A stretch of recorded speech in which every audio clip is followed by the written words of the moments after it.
Hello, I'm Charlie, and in this video I'm going to be discussing my personal journey towards using analogue over digital wherever I can in my life in 2024. So first off, I'm going to start talking about the issue that I'm facing, because I know that it's not just me that's facing this issue.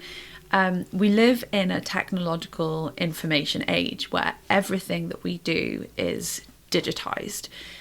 And I struggle with this on a daily basis because I get very easily overwhelmed by, one, I guess, the paradox of decisions, or having options is meant to be seen as a good thing, right? So, being able to go on a streaming service on Netflix and having loads of options for what to watch is seen as this amazing thing. But I find it really overwhelming because I find it difficult to make decisions. So I find I just get stuck in this this loop where I'm not really making decisions and I just end up watching whatever I see. And that makes me not feel great about myself because it's not intentional. The other thing, and sorry if you see me looking down, I've made some notes. The other thing that I struggle with is sensory overload of being constantly, this is how it feels. It feels like everything is constantly coming at me from my phone, from my TV, from my laptop. Even when I'm just out and about and, there are screens and TVs in lots of shops these days, it's everywhere. And I get very easily overloaded sensory wise from all of that input. And the last thing I would say is also it really doesn't allow me any time or solitude for myself. So I found myself actually being very aware of what other people are saying and doing and thinking all the time, but being less in tune with what I think and, how I feel and how I experience the world.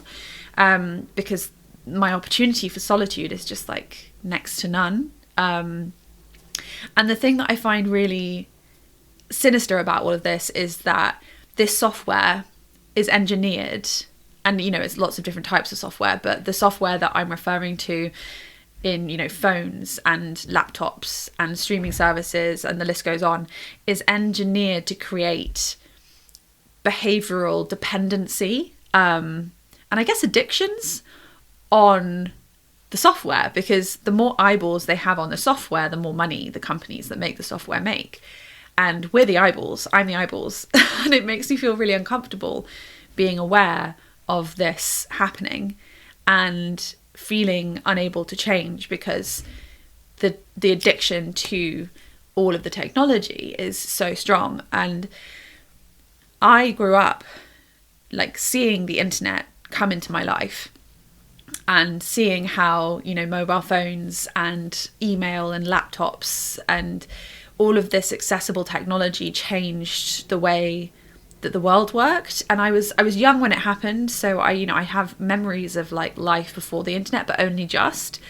And so I kind of grew up watching the technology age go bang.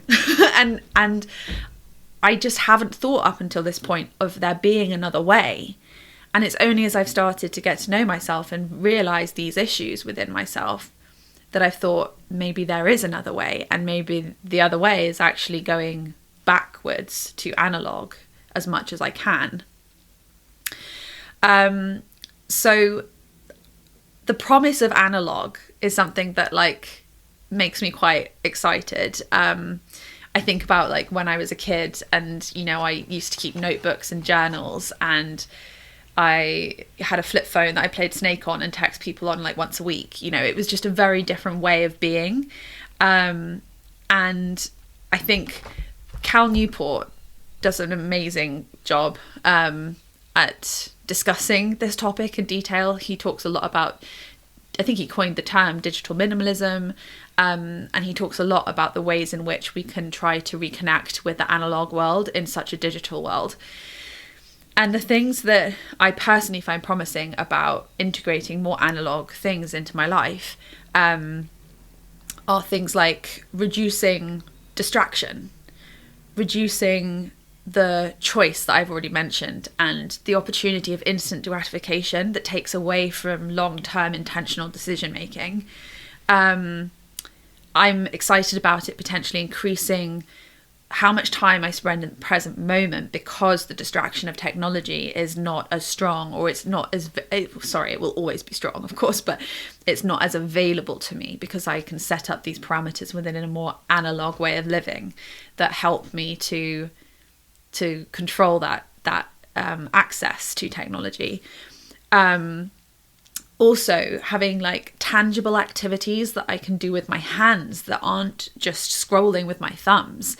You know, my thumbs are so like used to just doing this for hours and hours and hours a day, or scrolling, you know, on the mouse on my computer, and actually doing something that's tangible with my hands, like making art or sewing or knitting, or even just like going out on a walk without headphones, like being in the world and present, and kind of in touch with literally physical things in my environment, makes me excited.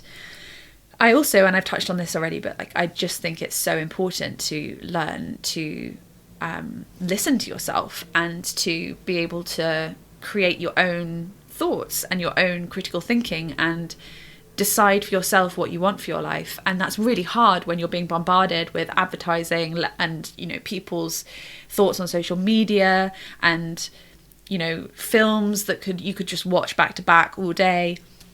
It's really hard to do that when you don't have the space and the time to reflect in a more quiet way on your own. So some of the ways that I'm leaning into analog, or I am already on this journey. I've been on this journey for a few weeks, but 2024 is the year for me where I feel like it would just be fun to experiment with this. And some of the ways that I'm leaning into analog are things like CD players instead of streaming services. So I have a CD player now, which I can show you in another video if you're interested. And I'm collecting CDs from the charity shops, which is really fun in and of itself. And I get to listen to music that I haven't listened to in years that literally like sets my soul on fire, rather than just relying on the Spotify, what's that playlist? They send you a playlist, don't they, that's like suggested for you or something, which is always just like music adjacent things to what you already listen to. And for me, it just blurs all into one, and it's just sound and noise at the end of the day. It's not intentional for me to pick like what artists I'm really interested in and I really want to listen to. So CD player is one example. DVDs. I have a DVD player now, and I'm trying to get back into DVDs to stop me relentlessly scrolling on Netflix. I have been looking into getting a dumb phone, and I actually have a lot of thoughts on that, so I will probably make another video on that. I've been getting back into film cameras and taking, you know, shots on my film camera rather than just keeping my phone on me all the time and taking 100 shots on my phone. I've been really getting back into physical planners. So I have a journal, I have a planner, I have commonplace books now that I do all of my planning and life admin and thinking in, rather than using, you know, online things like Notion, for example. What else? I've been doing the walks without music with my dog every single morning, and we just go for an hour outside in the forest, no distractions. And this morning I just stood there and it was raining, and it was the most beautiful sensory experience that I would have missed if I had been listening to a podcast or, you know, whatever. I'm reading from magazines. I subscribed to my favourite, this just arrived yesterday, the National Geographic. I love geography, so I'm subscribed to that now, and I take time every now and again throughout the week to read that and to write about it. And it's so much more focused than going online and thinking I'm going to look at one thing and then in the next minute be sucked into social media, or be sucked into WhatsApp, or be sucked into a completely different topic, just bouncing around from tab to tab to tab. You know, I'm the person that has 100 tabs open at all times on my Google Chrome bar. Books. I'm reading more books now. I still need to get into that some more, because I find that reading is one of the things that is the first to go when my technological addiction goes up, because reading takes effort, and it's it's a slow gratification process. It's not, the dopamine doesn't come immediately for me. I have to really like practice reading. So that's something I'm going to be focusing on next year. And as I said before, making art with my hands. I'm doing a lot of art making. You can see some supplies here. It's so much fun. It's so much fun. The other thing is, you know, real life conversations with people in real life. Like, you know, not wearing my headphones means I'm talking to more people when I'm out on my dog walk, even if it's just hello, you know, and it feels good. I'm spending more time consciously calling my friends or texting them and saying, do you want to do this? Do you want to meet here? Do you want to do that? Because I'm less distracted by all of the other stuff that's going on. And I've only just started this a couple of weeks ago. So, you know, I'm on the journey, but it's just something I've noticed. Real life conversations have become, you know, I'm seeking them out more, and they are a lot more rewarding to me than, you know, small back and forths on DMs, for example, online. And so does it work? I guess that's the question. Like, does it work? And I don't know the answer to that. I want to feel less distracted. I want to feel less overstimulated. I want to feel more connected to what I do and who I am. And I want to feel like I'm more in control of my life, and more intentional with the decisions that I make and the way that I spend my time and the people that I spend my time on and the way I spend my energy. And all of this is to say that next year is going to be the year of the analog for me, but I also just want to make clear that this is not like a all or nothing type scenario for me, because I think there's so much out there that goes, you know, either you're super into your technology and therefore you're the most productive, efficient, robotic person ever, or you don't, and you go and live in like a tree house in the middle of the woods and you don't have a phone and you like kill your own food, and there's nothing in between, or at least that's like how it can feel sometimes when you're fed like information online. And actually what I think personally is achievable for me is somewhere in the middle.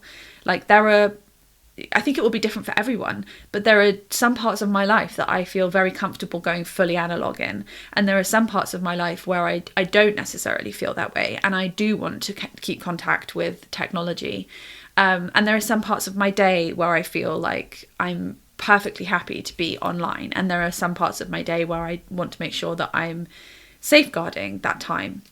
There are some people that I feel happy being online with, and then there are some people in my real life who I want to make sure I am fully there for in the real moment, in the present moment. So I think there's a lot to talk about, and I will be making more videos on this. But I just want to make clear this is not like you must or I must just never use technology again to be like a good person, because that's just BS, really. Also, lots of my hobbies are online, like YouTube, and I have a Substack, which I love writing on. And I want to be realistic about the fact that there are lots of opportunities and amazing things about the internet and technology. It's just that I feel as though when they become overwhelmingly, they co-opt your life in a way that you're no longer using the technology intentionally, but the technology is kind of using you. That's where I start to feel uncomfortable, and that's the thing that I want to experiment with and change a little bit. So if this is interesting to you, I don't know, maybe I'd love to hear if this is something that you're considering, and what aspects of your life that you're considering this in. And I'll be making more videos on this very topic, I think, including all sorts of things, but including things like, you know, my dumb phone situation, how I'm journaling, the CD player, DVD player stuff, how I'm restricting when I can use technology online. Like, I've even got restrictions on certain apps like YouTube. I'm considering doing a total detox from social media to see whether or not I really actually want to be on social media. So much. So yeah, I'll see you in the next video. Bye.